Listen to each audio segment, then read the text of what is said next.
அர்ஜென்டினாவைச் சேர்ந்த கால்பந்து ஜாம்பவான் Lionel Messi தனது GOAT டூர் பயணத்தின் ஒரு பகுதியாக இந்தியாவின் பல்வேறு பகுதிகளுக்கு பயணித்தார். கொல்கத்தா, ஹைதராபாத் பயணத்தை முடித்த பின் மும்பைக்கு சென்றார். வான்கடே மைதானத்தில் நடைபெற்ற சிறப்பு நிகழ்ச்சியில் மெஸ்ஸியை சச்சின் டெண்டுல்கர் உள்ளிட்டோர் வரவேற்று கௌரவப்படுத்தினர்.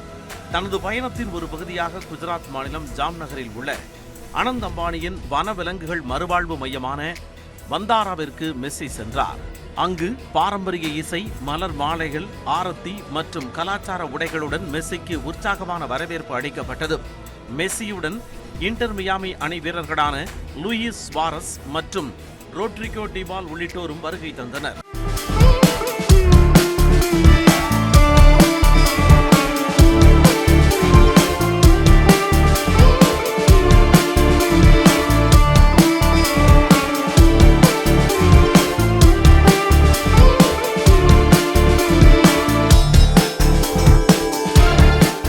பின்னர் புலிகள், யானைகள், கால்நடைகள், ஊர்வனங்கள் உள்ளிட்ட பல்வேறு மீட்கப்பட்ட விலங்குகள் பராமரிக்கப்படும் வந்தாரா வளாகத்தை மெஸ்ஸி சுற்றி பார்த்தார். அனந்த் அம்பானி அவரை ஒவ்வொரு இடத்திற்கும் அழைத்துச் சென்று பராமரிக்கப்படும் விலங்குகள் குறித்து விவரித்தார். வன விலங்குகளுக்கான இயற்கையான சூழல் ஏற்பாடுகளை கண்டு வியந்த மெஸ்ஸி யானைகள், ஒட்டகச் சிவிங்கிகள், காண்டாமிருகங்களுக்கு உணவு வழங்கி மகிழ்ந்ததோடு விலங்குகளுடன் படமும் எடுத்து மகிழ்ந்தார்.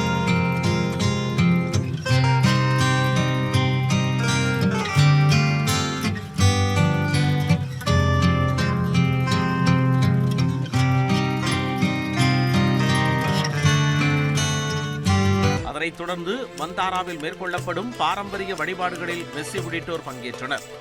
மாதா பூஜை, கணேஷ் பூஜை, அனுமான் பூஜையில் ஆரத்தி எடுத்து வழிபட்டார்.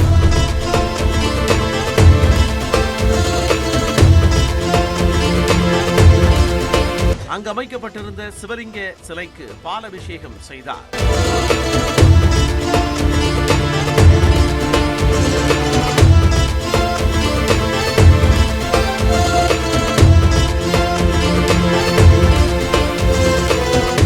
பின்னர் யானை பராமரிப்பு மையத்தை பார்வையிட்ட போது அங்கிருந்த யானைக்குட்டியான மணிக்கலாலை மெஸ்ஸி சந்தித்தார். அப்போது அங்கு தன்னிச்சையாக நடந்த கால்பந்து விளையாட்டு அனைவரையும் மகிழ்ச்சியில் ஆழ்த்தியது.